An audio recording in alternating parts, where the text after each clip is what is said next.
আসসালামু আলাইকুম। আমি ডক্টর মুজিবুর রহমান। আজকে ভিডিওটা করতেছি মাংস নিয়ে। যেহেতু মাংস কিভাবে খাবেন, কতটুকু খাবেন, কে খেতে পারবেন, এই নিয়ে একটা ভিডিও আইডি করেছিলাম। তবে যে একটা কমেন্ট আসছে একজন পুষ্টিবিদ থেকে। তার নাম হচ্ছে শাহাদাত হোসেন। তার ভিডিওটা দেখার পর আমার বলে ব্রো, তার কয়েকটা বিষয় সম্বন্ধে আমার জ্ঞান অর্জন করতে হয়। সেটা হচ্ছে পুষ্টি কি জিনিস, এনজাইম কি জিনিস এবং অ্যাসিডিক ফুড অ্যালকোহল সম্বন্ধে তার অনেক জ্ঞান অর্জন করতে পারে। আমার মনে হচ্ছে তার কোনো অভিজ্ঞতা নাই চিকিৎসা সম্বন্ধে। আমি জানি না সে কোন কাউকে চিকিৎসা করেছে কিনা। আপনারা সবাই জানেন আমার ক্লিনিক তো লেগেছে পাতায়াতে তাইতেন। আমি ১,০০০ বেশি সিরিয়াস পেশেন্টকে ট্রিটমেন্ট করেছি এবং আমি মনে করি অনেক কনসালটেশন করেছি। অনেক সেমিনার করি। সবাই আসলে জানেন। আমি কি বলি? খাবারটাকে আমি বলি ঔষধ। আমি খাবারটাকে পরিবর্তন করে ঔষধে। আমি দেশ কয়েকটি আপনাকে বললাম রোগ মেডিসিন নেওয়ার জন্য যদি শরীরের ক্ষতি আপনি বেশি না করে থাকেন, তাহলে আপনাদের ঔষধ দরকার নাই, টেস্টের দরকার নাই, ডাক্তারের দরকার নাই। এটা হচ্ছে আমার প্রিন্সিপাল। এটা হচ্ছে আমার 10 বছরের চিকিৎসার অভিজ্ঞতা। যাই হোক, মাংস সম্বন্ধে একটু বলি।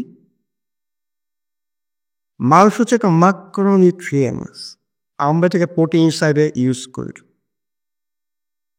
আমরা যে শরীরের যে শরীরের জন্য যা দরকার, শক্তির দরকার, সে শক্তিটা কোথায় তৈরি হয়? সেটা হচ্ছে সেলে তৈরি হয়। এই শক্তি তৈরি করতে হলে আপনাকে ম্যাক্রোনিউট্রিয়েন্টস যেমন প্রোটিন, ফ্যাট এবং কার্বোহাইড্রেট দরকার। আপনাদের ফ্যাট এবং কার্বোহাইড্রেটকে বলা ফুয়েল, জ্বালানি। আর প্রোটিন হচ্ছে আমাদের শরীর যে তৈরি করছে আমাদের অনেক কিছু, মাংস থেকে আরম্ভ করে আট থেকে আরম্ভ করে প্রত্যেকটাকে বিল্ডিং বলা হয়।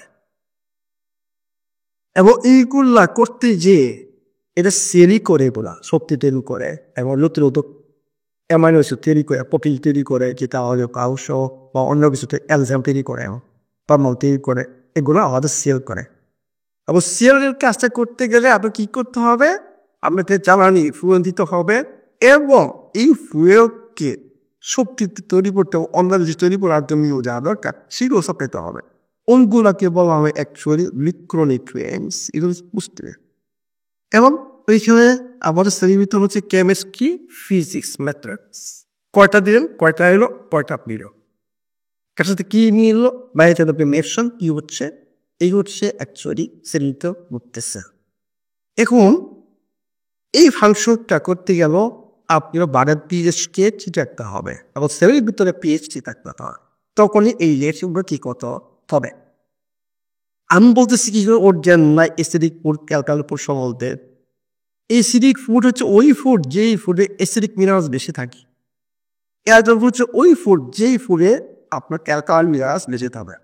ক্যালকাল মিনারেলস বলা হয় sodium, potassium, calcium, magnesium, iron. আর অনেক বছর হয়ে গেছে দেখবেন যে আয়োডিন, ফসফরাস বলে বিভিন্ন ধরনের মিনারেলস হয়ে গেছে, সলকাম। তো যেই খাবারের মধ্যে অ্যাসিডিক বেশি সেটা অ্যাসিডিক, এবং যেই খাবার একেবারে বেশি সেটা ধরা হয় অ্যাকাউন্ট। এখন ও হচ্ছে, আমি বলছি যে আপনারা মাংস খাবেন শাকসবজির সাথে, ভাত, পরোটা, রুটি কার্বোহাইড্রেটের সাথে খাবেন না। কিছু কার্বোহাইড্রেট এবং প্রোটিন, মাংস, ভাত, পরোটা এগুলো সব হচ্ছে অ্যাসিডিক।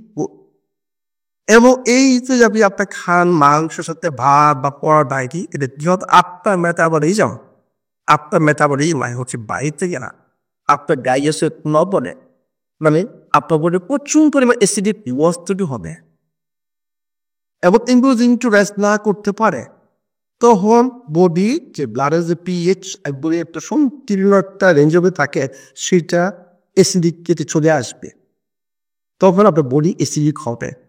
আমাদের সমস্ত কারণ হচ্ছে ক্রনিক অ্যাসিডোসিস। এইখান থেকে আমার শক্তি উৎপাদন কম পাবে এবং শরীরে অনেক ড্যামেজ হবে। আপনার টুডি কাজ আরম্ভ করে অস্ত্রোপচার থেকে আরম্ভ করে সব ঠিক। কারণ ওই বাড়ির পিএইচডি কাজ গেলে আপনার বডি কি করবে, ওই ক্যালসিয়াম আপনার বোন থেকে দাঁত থেকে নিয়ে আসবে।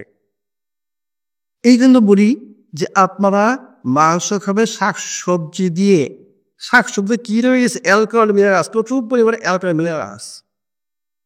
যখন আপনি মাংস খাবেন আপনার বডিতে অ্যাসিড তৈরি হবে, ওয়াশ পদার্থ থেকে হবে, এইটাকে নিয়ে চলে আসতে হবে ওই যে alcohol mineral yoga, sodium carbonate, sodium bicarbonate, calcium carbonate, magnesium carbonate, potassium carbonate. এরা এইগুলোকে এই দিয়ে অ্যাসিড করছে। Sulphuric acid, phosphoric acid, hydrochloric acid, acetic acid, lactic acid, অনেক ফ্যাটি অ্যাসিড, এমনকি কোলেস্টেরলও এটা সলিড অ্যাসিড। এই অ্যাসিডগুলোকে নিতে আসতে হবে ওই যে বললাম ওই বাইকার্বনেট বা কার্বনেট মানে অ্যাসিড যে অ্যাফ্রান জেনিয়ার আছে সেগুলা। এবং আপনার বডিতে যদি এগুলো শর্টেজ করে যায়, আপনার স্বাদ একটু কম খান, প্রচুর অ্যাসিডিক খাবার খাচ্ছে, তারপরে আপনার কি হচ্ছে শরীরে ড্যামেজ হচ্ছে এবং আপনার শরীরে শক্তি কম, আপনার বডি হয়ে যাবে অ্যাসিড। এই জ্ঞানটা ও নাই। সে দেখেন কি করে বিভিন্ন সায়েন্টিস্ট ও এই রিফার্স দিচ্ছে, ও এই কথা হচ্ছে, ও এই কথা হচ্ছে। অ্যাকচুয়ালি এই যে সায়েন্টিস্টটা হচ্ছে একমাত্র কালপ্রিট আমার প্রসেস পাওয়ার এই কালপ্রিট তৈরি দিচ্ছেন। হাসপাতাল সমানে বাড়তেছে, ফার্মাসি সমানে বাড়তেছে, ডায়াগনোসিস সমানে বাড়তেছে। মানে এরা হচ্ছে ফুড ইন্ডাস্ট্রি এবং ফার্মাসি ইন্ডাস্ট্রি বুঝলেন পয়সা খাওয়া সায়েন্টিস্ট। এরা আপনাদেরকে কিউপার সাইন্টিস্ট না, কিউপার সাইন্টিস্ট ডক্টর কিরোমি সিনিয়া, জাপানের একটা সাইন্টিস্ট। সে কোনোস্কোপ আনসেলোর্স, সে 3.5 লাখ রোগী কার্ড ক্রোনোস্কোপি করার পরে বলছে যে নাকি মাংস বেশি খাবে তার গা খেয়ে থাকবে না, সে গা অলওয়েজ আনফিট পাবে। আনফিল্টি গাকে আপনারা জানেন না ত্রিভুজি, সেটা হচ্ছে আকলা প্রশস্ত, আবার সুস্থ না। যেই পর্যন্ত গাছ কান্তি না হবে এই পর্যন্ত আপনারা সুস্থ হবেন না। আরেকটা কথা সিংপলের হচ্ছে পোকালাকে সবথেকে বেশি বাসে এবং ওরাকে প্রচুর মাংস খাচ্ছে। আমি আসে অঙ্ককে জীবনে ছিল কিনা আমার হংকংয়ে 15 বছর অফিস ছিল। আমি যে হংকংয়ে তারা কি খায় কি করে, সবচেয়ে দীর্ঘ এই ছিল জাপানিজরা। জাপানিজরা সবচেয়ে দুধ আছে, ওরা মাংস সবচেয়ে কম খেত। ওদের সামুদ্রিক খাবার, শাক সবজি, এই উচ্চদের খাবার। এমনকি চায়না, আমার 22 বছরের বিজনেস, আমার চাইল্ডের বিজনেস, এমনকি চায়নাতে আমি দেখিয়েছি ওরা শাক সবজি মাংস প্রথম, এরপরে ওরা একটু ভাত খেত। মানে সবকিছু খাওয়ার পরে ভাত খেত, এটা আমি আপনাদেরকে বলি। দেখেন তাহলে তার আপনাদের মিজ খায় জ্ঞানের অভাবে, আমি ওকে দোষী করি না, ওই জ্ঞানের অভাবে সে মিজ খায় করে। তাকে আরো স্টাডি করতে হবে বডি এনজাইম, বডি সেলগুলো কিভাবে কাজ করে, অ্যাসিডিক কি, অ্যাফেক্ট কি, মেটাবলিজম কি হয়, এইগুলো তো জ্ঞান অর্জন করতে হবে। তাহলে সে এগুলো খাওয়াবে আমার বিজুর এই প্রমাণিত সে করতে হবে। আরেকটা কথা দেখা কি বলছে, মানে 40 বছর পরে যে মাংস কমায় খান, এই বলছে বয়সের সাথে মানুষের রিলেশন থাকে। যত বয়স বেশি পারবে আপনার মাংস কম খায়। সে বলে যত বয়স বেশি বাড়বে আপনি বেশি মাংস খায়। ওর জ্ঞান নাই যে বয়স বাড়ার সাথে আমাদের সমস্ত কিছু আস্তে আস্তে স্লো হয়ে যায়। আমাদের এনজাইম সিস্টেম, আমাদের মানে হরমোনাল সিস্টেম সব কিছু ডাউনে যায়। আর মাংস হচ্ছে সবচেয়ে কঠিন ডাইজেস্ট, মানে ডিফিকাল্ট টু ডাইজেস্ট মাংস। শরীরে অত্যন্ত কষ্টকর ডাইজেস্ট। আপনার স্টোমাকে প্রচুর করে সিক্রেশন থাকতে হবে, সেই সিক্রেশন বয়সের সাথে কমতে থাকে। সে কি বলে, যেহেতু আপনার সিক্রেশন কম থাকে আপনার মাংস দরকার, আপনার বেশি বেশি মাংস দরকার। এখন চিন্তা করে কি আপনি এত তো মাংস হচ্ছে না, আমার আপনার ডাবল ট্রিপল দিচ্ছে মাংস, আপনার বলিতে কি করবে বলে মাতিন, কি হবে? ইন্ডাইজেশন বা ইনডাইজেশন কি আপনার শরীরে কাটে তো মানে স্টোমাকটা বেশি মানে অ্যাসিডিটি আরম্ভ করে। আইবিএস আইবিডি পলিপ ক্যান্সার উঠলা পজিটিভ বেশ উঠলা